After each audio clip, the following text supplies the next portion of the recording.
श्रीमद भागवत महापुराणम स्कंद 5 अध्याय 18 भिन्न भिन्न वर्षाचे वर्णन।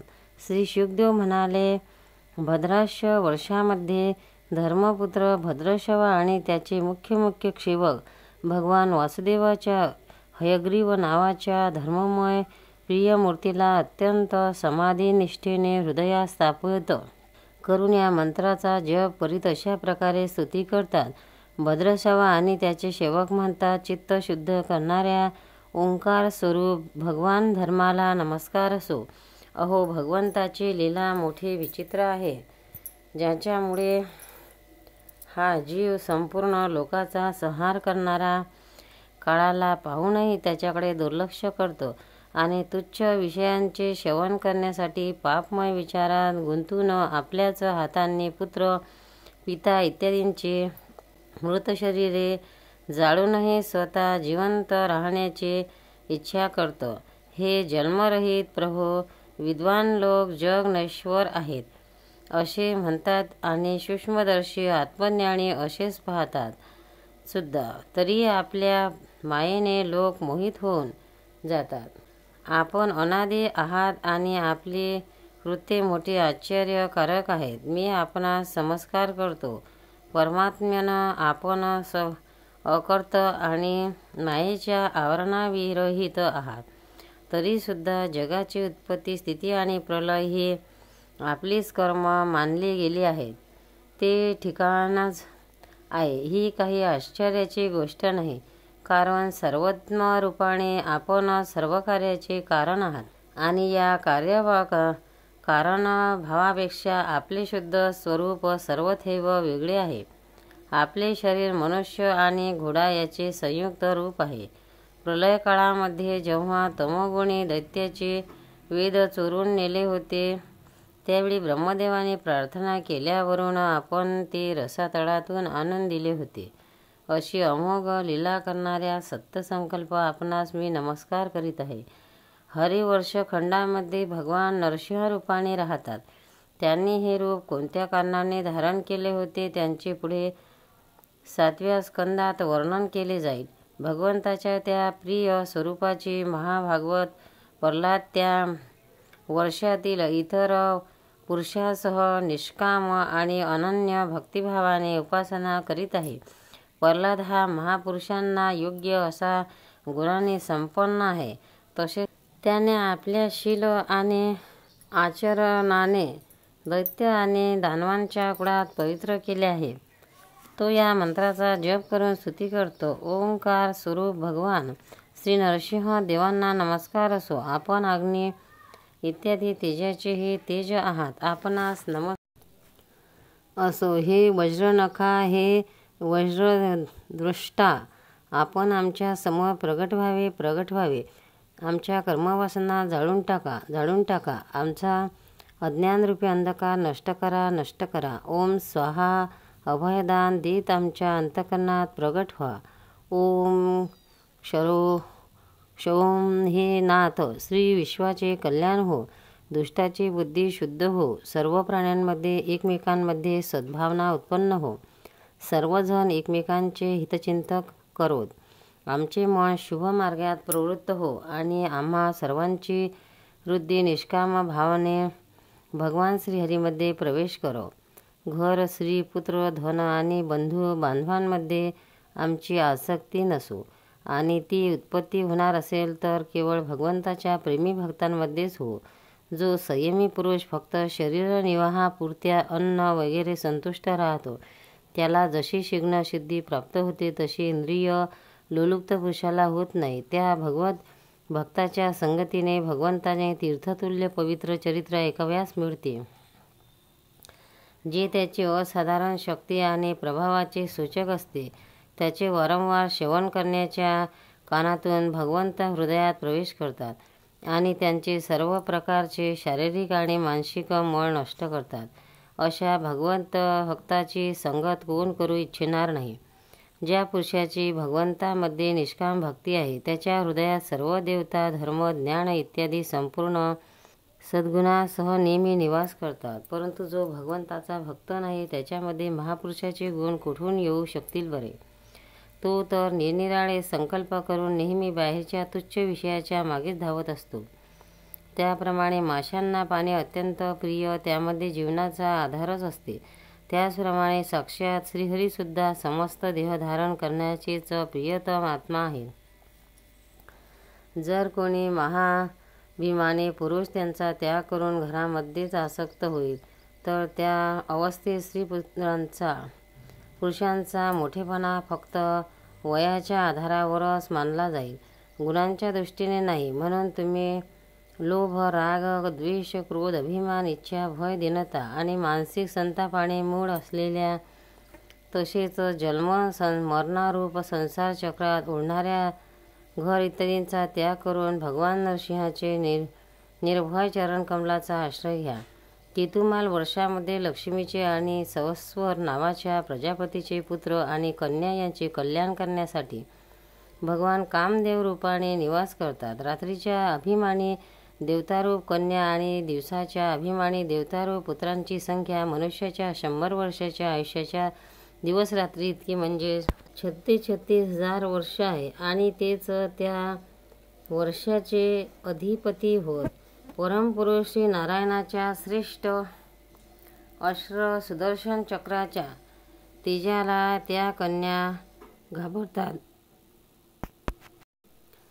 म्हणून प्रत्येक वर्षाच्या शेवटी त्यांचे गर्भपात होतात. भगवान आपल्या ललित्य पूर्ण गतिविलासाने सुशोभित मधुर मंद हास्याने मनोहर लीलामुळे आकर्षित कटाक्ष थोड्याशा उंचवलेल्या सुंदर भुवनाच्या देखण्या छटेने मुखारविंदाचे अमाप सौंदर्य प्रगट करून सौंदर्य देवी लक्ष्मीला अत्यंत आनंदित करीत स्वतःही आनंदित होतात.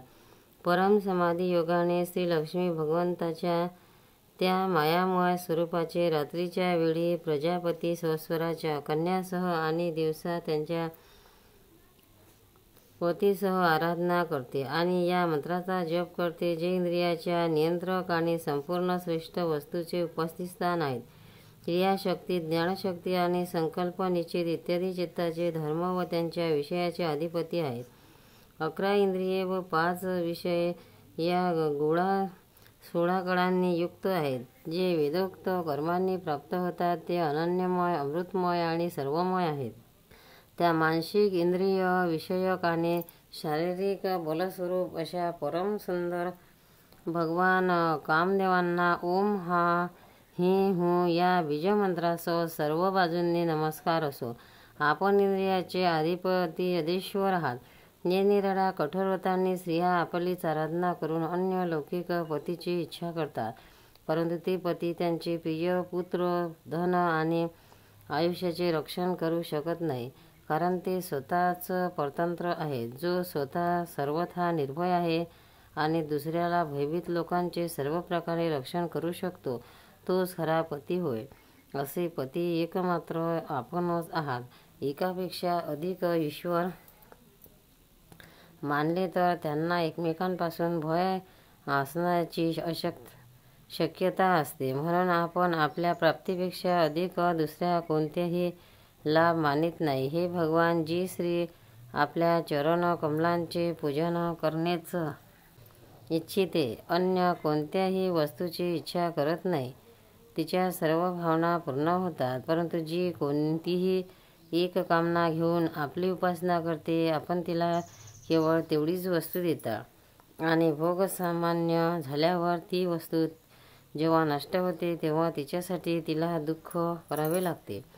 हे अजिता, इंद्रिय सुखाचे अभिलाषा, ब्रह्मदेव, रुद्र इत्यादी समस्त सुरगण माझ्या प्राप्तीसाठी घोर तपश्चर्या करीत राहतात, परंतु आपल्या चरणकमलाचा आश्रय करणाऱ्या भक्तीशिवाय मला कोणी प्राप्त घेऊ शकत नाही, कारण माझे मन फक्त आपल्याच लागून राहिले आहे. हे अच्युत, आपण आपल्या ज्या वंदनीय करकमलांना भक्तांना मस्तकावर ठेवता, तीच माझ्याही मस्तकावर ठेवा.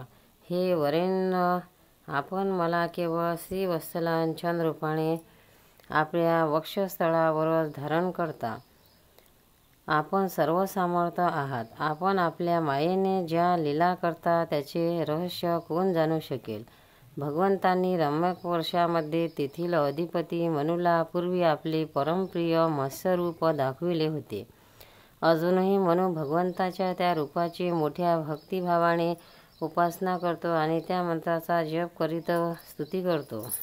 सत्वप्रधान मुख्य प्राण सूत्रात्मा तसेच मनोबल, इंद्रिय बल आणि शरीरबल सर्वस्व अशा सर्वश्रेष्ठ भगवान महामत्स्यांना वारंवार नमस्कार असो.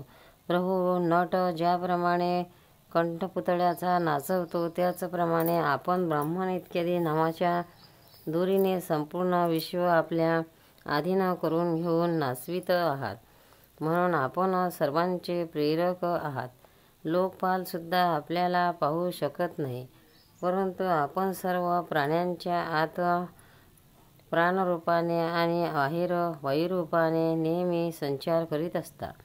वेद आपलाच महान शब्द आहे. एखादा इंद्रियाभिमानी देवतांना प्राणस्वरूप आपल्याबद्दल मत्सर निर्माण झाला, तेव्हा आपण बाजूला झाल्यावर ते स्वतंत्रपणे किंवा एकमेकात मिसळून सुद्धा मनुष्य, पशु, सर्प, सलावर, जंगम इत्यादी जितकी शरीरे दिसतात त्याच्यापैकी कोणतीही पुष्कळ प्रयत्न करूनसुद्धा रक्षण करू शकली नाही. हे आजन्मा प्रभू, सर्व वनस्पती आणि वेलींचा आश्रय असलेल्या या पृथ्वीला घेऊन आपण माझ्यासह मोठ्या उत्तुंग लाटांनी युक्त प्रलयकालीन समुद्रामध्ये मोठ्या उत्साहाने विहार केला होता. आपण संसारातील सर्व प्राणी समुदायाचे नियंते आहात. माझ्या आपणास नमस्कार असो. हिरण्यमय वर्षामध्ये भगवान कासवाचे रूप धारण करून राहतात. तेथील निवासी लोकांसह पितृराज आर्यमा भगवंताच्या त्या प्रियतम मूर्तीची उपासना करतात आणि या मंत्राचा निरंतर जप करीत स्तुती करतात. जी सत्वगुणाने युक्त आहे त्यांचे ठिकाण निश्चितपणे कळत नाही. तसेच जे काळाच्या कडेच्या बाहेर आहेत त्या सर्वव्यापक सर्वधार भगवान कच्छपांना वारंवार नमस्कार असो.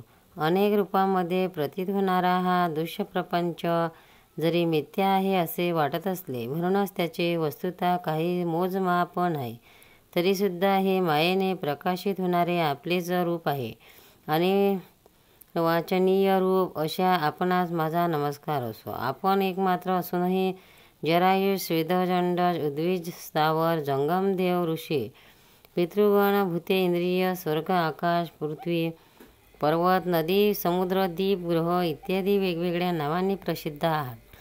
आपण असंख्य नावे, रूपे आणि आकृतींनी युक्त आहात. कपिल मुनी इत्यादी विद्वानांनी आपल्यामध्ये ज्या 24 तत्वांच्या संख्येची कल्पना केली आहे ती ज्या तत्वदृष्टीचा उदय झाल्यावर निवृत्त होते, तरीसुद्धा वास्तविक आपलेच स्वरूप आहे अशा सांख्य सिद्धांत स्वरूप आपणास माझा नमस्कार असो. उत्तर कुरु वर्षामध्ये भगवान यज्ञपुरुष वराहमूर्ती धारण करून विराजमान आहेत. पृथ्वी देवी तेथील निवासी लोकसह यांची अचल भक्तिभावाने उपासना करीत या परमोत्कृष्ट मंत्राचा जप करीत स्तुती करते. ज्याचे तत्व मंत्रामुळे जाणले जाते ते यज्ञ आणि कृतरूप आहेत. तसेच मोठमोठे यज्ञ ज्यांचे अंग आहेत त्या शुद्ध कर्ममय त्रियुगमूर्ती पुरुषोत्तम भगवान वराहांना वारंवार नमस्कार असो. ऋत्वज ज्याप्रमाणे अग्निरूप लाकडाच्या ओंडक्यात लपलेल्या अग्नीला मंथन करून प्रगट करतात, त्याचप्रमाणे कर्मासक्ती आणि कर्मफलाच्या कामनेने झाकून गेलेल्या त्यांच्या रूपाला पाहण्याच्या इच्छेने परमप्रवीण पंडित आपल्याला विवेकयुक्त मनोरूप मंथनकाष्ठेने शरीर आणि इंद्रियांना घुसळतात. अशा प्रकारे मंथन केल्यावर आपले स्वरूप प्रगट करणारा आपणास नमस्कार असो.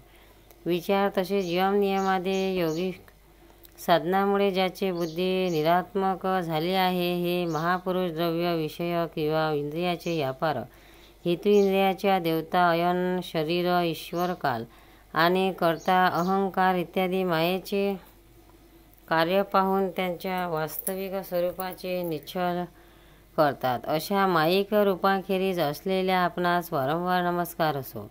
जसे लोखंड जड असून सुद्धा लोहचुंबकाच्या सानिध्यात आल्यावर हालचाल करते, त्याचप्रमाणे ज्या सर्वसाक्षी असलेल्या इच्छेने जी स्वतःसाठी नव्हे तर सर्व प्राण्यांसाठी असते, ती प्रकृती आपल्या गुणांनी जगात उत्पत्ती, स्थिती आणि प्रलय करीत असते. अशा संपूर्ण गुणाचा आणि कर्माचा साक्षी असणाऱ्या आपणास नमस्कार असो. आपण जगताचे कारणीभूत आद्य वराह आहात. ज्याप्रमाणे एक हत्ती दुसऱ्या हत्तीला आपटतो, त्याप्रमाणे आपण हत्तीप्रमाणे क्रीडा करीत युद्धामध्ये आपला प्रतिद्वंदी हिरण्यक्ष दैत्याला ठार करून आपल्या दाढेच्या टोकावर मला एकूण रसतडातून प्रलय सागराच्या बाहेर आला होता. अशा सर्वशक्तिमान प्रभूला मी वारंवार नमस्कार करतो. गोपाल कृष्ण भगवान की जय. भक्तांनो, व्हिडिओ आवडल्यास व्हिडिओला लाईक करा, शेअर करा, सबस्क्राईब करा. तसेच बाजूला असलेल्या बेलवर क्लिक करा, म्हणजे याच्यापुढील सर्व व्हिडिओ तुम्हाला सर्वात आधी मिळत जातील. जय श्री कृष्ण.